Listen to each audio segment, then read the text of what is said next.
सभी को नमस्कार। हिंदी साहित्य विशेषांक ऑनलाइन क्लासेस में आप सभी का स्वागत करते हैं।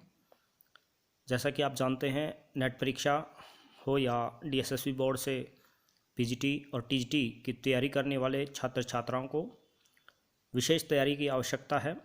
उसी संदर्भ में हम कुछ महत्वपूर्ण तथ्यों के साथ जो है आपके सामने उपस्थित हैं। सबसे पहले आज हम आदिकाल के बारे में बात करेंगे। देखिए, वीडियो छोटी सही लेकिन महत्वपूर्ण तथ्यों को ही इसमें उजागर किया जाएगा, अतः आप ध्यान से सुनें और अपनी दोस्तों को सभी को शेयर करें ताकि हमारा हौसला अफजाई रहे और हम ऐसी वीडियो बनाते रहें। सबसे पहले आदिकाल के बारे में आपको बता दें। आदिकाल का जो काल विभाजन है वो आचार्य रामचंद्र शुक्ल जी ने संवत 1050 से 1375, हजारी प्रसाद द्विवेदी जी ने 1000 संवत से 1350 और जो सब प्रचलित काल विभाजन है वो 650 या 700 से 1350 ईस्वी तक माना जाता है। हिंदी साहित्य इतिहास के विभिन्न कालों के नामकरण का प्रथम जो श्रेय है वो जॉर्ज ग्रियर्सन को जाता है। ये आपने ध्यान रखना है, जॉर्ज ग्रियर्सन।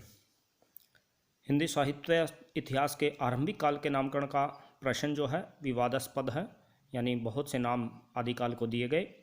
सबसे पहले देखिए, ग्रियर्सन ने चरणकाल, मिश्र बंधु ने प्रारंभिक काल, महावीर प्रसाद द्विवेदी जी ने बीजवपन काल और शुक्ल जी ने आदिकाल व वीर गाथा काल इसका नामकरण किया। राहुल सांकृत्यानंद ने सिद्ध सामंत काल और राम कुमार वर्मा ने संधि काल व चारण काल इसको नामकरण दिया। हजारी प्रसाद द्विवेदी जी ने आदिकाल की संज्ञा इसको दी, यानी वो आदिकाल से नामकरण से संतुष्ट रहे। इस प्रकार इससे जो प्रश्न पूछे जाते हैं वो आपको सही मिलान कीजिए में प्रश्न पूछा जाता है। विद्वानों के साथ जो ये कवि और आचार्य रहे हैं इनके साथ जो सामने आपको आगे पीछे इनके जो नामकरण है वो दिया जाएगा, तो आपने इनको सही मिलान करना होता है, तो सभी का आपने याद रखना पड़ेगा। आगे देखिए, आदिकाल में 3 प्रमुख प्रवृत्तियां मिलती हैं: धार्मिकता, वीर गाथात्मकता व श्रृंगारिकता। धार्मिकता की बात करें तो धार्मिक जो ग्रंथ रहे हैं सिद्ध साहित्य और नाथ साहित्य से संबंधित रहे हैं। प्रबंधात्मकता कार्यकृतियों का नाम जो है रासो काव्य और कीर्ति लता, कीर्ति पताका इत्यादि संबंधित हैं। मुक्तक काव्य कृतियाँ, खुसरों की पहेलियाँ, सिद्धों नाथों की रचनाएं, विद्यापति की पदावली इत्यादि ये मुक्तक काव्य कृतियाँ रही हैं। विद्यापति ने कीर्तिलता व कीर्ति पताका की रचना अहवट यानी अहवट भाषा में की। जो हमारी खड़ी बोली का विकास हुआ है वो अहवट से ही हुआ है। पदावली की रचना जबकि मैथिली भाषा में की गई। आदिकाल में 2 शैलियाँ प्रसिद्ध लेखन शैली हैं, डिंगल व पिंगल। ये आपने याद रखना है। डिंगल शैली में कर्कश शब्दावलियों का प्रयोग होता था, जबकि पिंगल शैली में कर्णप्रिय शब्दावलियों का।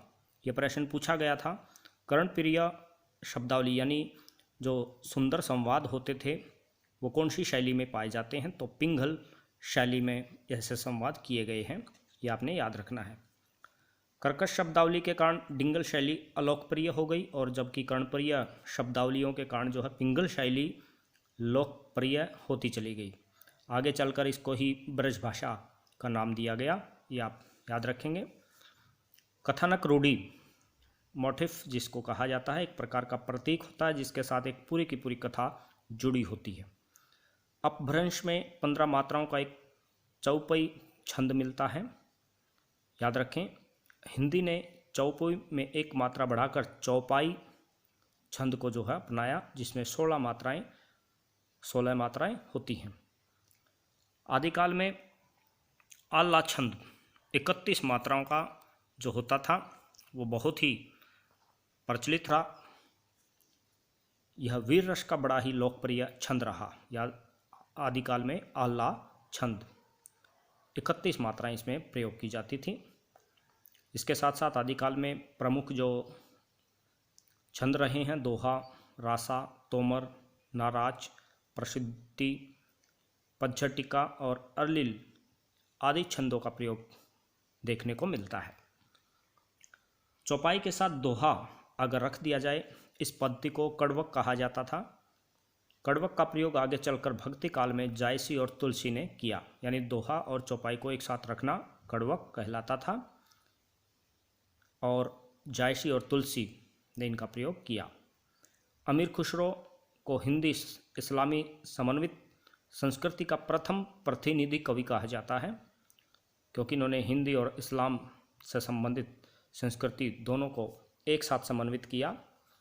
आदिकालीन साहित्य के 3 सर्वप्रमुख रूप हैं, सिद्ध साहित्य, नाथ साहित्य और रासो साहित्य।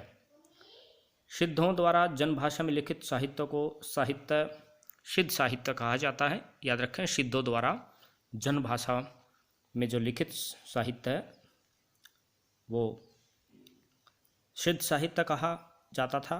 इसमें सरहप्पा, सरहपाद, राहुल भद्र, सरोज वज्र आदि प्रमुख रहे हैं। सबरप्पा, लुइप्पा, कणहप्पा, इनके नाम पा से जुड़े होते हैं, ये आप याद रखें। सिद्धों की संख्या जो है 84 मानी जाती है।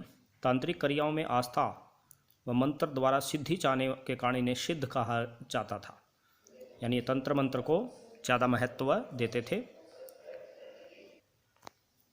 सरहप्पा प्रथम सिद्ध कहलाते हैं। इन्हें सहज ज्ञान का प्रवर्तक भी कहा जाता है। इनकी जो प्रसिद्ध रचना है वो दोहा कोश, याद रखेंगे आप, दोहा कोश रही है। इन्होंने लगभग 32 ग्रंथ वैसे लिखे हैं।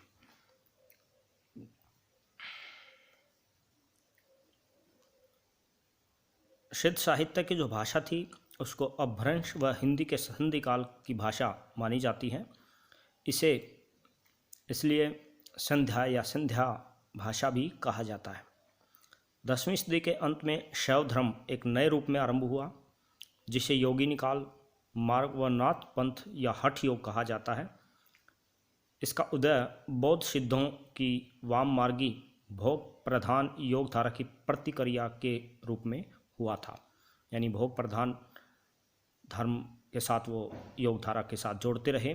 बौद्ध सिद्धों की वाम मार्गी धारा रही, इसके फलस्वरूप हठ योग जो है उदय हुआ।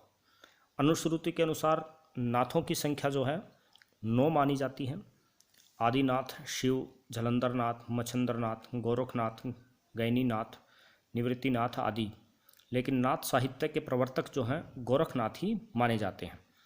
गोरखनाथ जिनका जन्म जो है लगभग 845 ईस्वी के आसपास माना जाता है, और इनकी शब्दी पद और अमित्रा जोग जो है आत्मबोध आदि रचनाएं काफ़ी प्रसिद्ध रही हैं।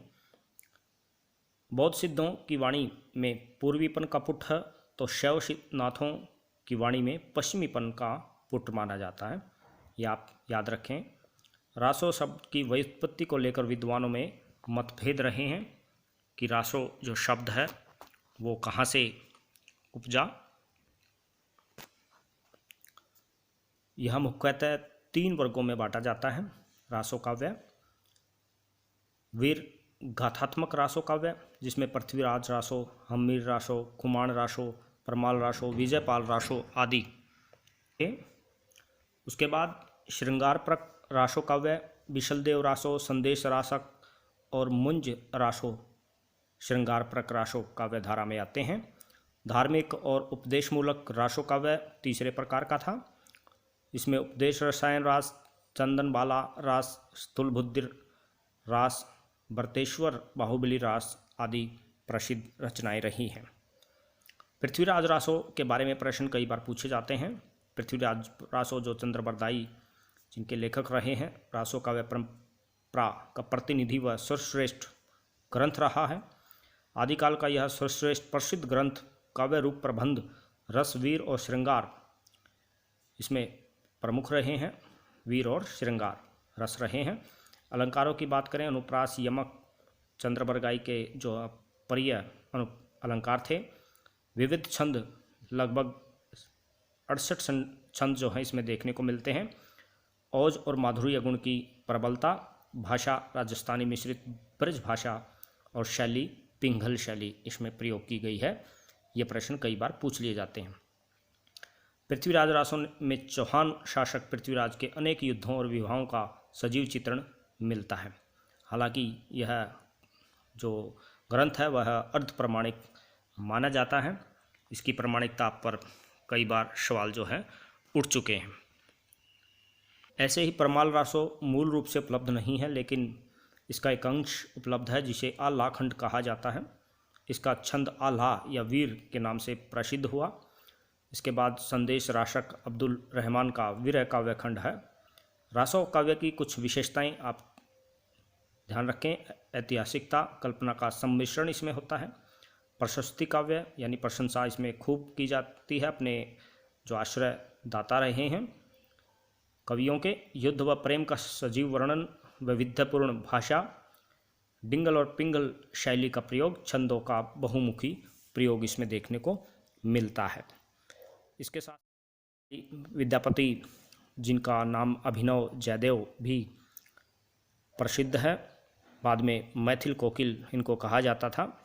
इनकी विद्यापति की जो पदावली है वो बहुत ही प्रसिद्ध रही। मैथिल रचना है, मैथिली भाषा में इसको लिखा गया है। ये आदिकाल से संबंधित ही कवि रहे हैं। तो ये थे आदिकाल के कुछ महत्वपूर्ण तथ्य। आशा है आपको पसंद आए होंगे। ऐसे ही तथ्यों से अवगत होने के लिए आप हमसे जुड़े रहें। धन्यवाद। चैनल को सब्सक्राइब करें ताकि हमें मोटिवेशन मिले। आपका बहुत बहुत धन्यवाद।